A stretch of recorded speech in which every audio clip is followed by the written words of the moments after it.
investigation, appointment, and board instructions. Our efforts paid off.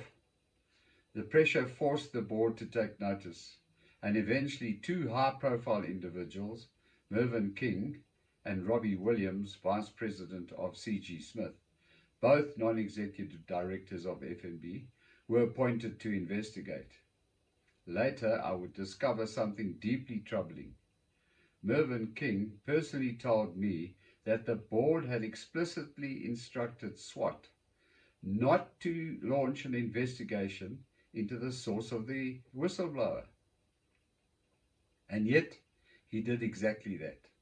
This revelation is critical, not only because it highlights Barry Swart's blatant disregard for corporate governance and his fiduciary duty to the board, but because it lays bare the deeper institutional decay that had begun to take root at the highest echelons of FNB's leadership. Not long after, I learned my whistleblower letter had made it into the hands of every board member. But more importantly, I believe a senior general manager leaked it to the media. What followed was a media storm.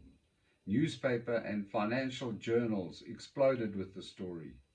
Was this leak a clever PR strategy to control the narrative or a calculated act of sabotage? Either way, it set off a domino effect that could not be stopped.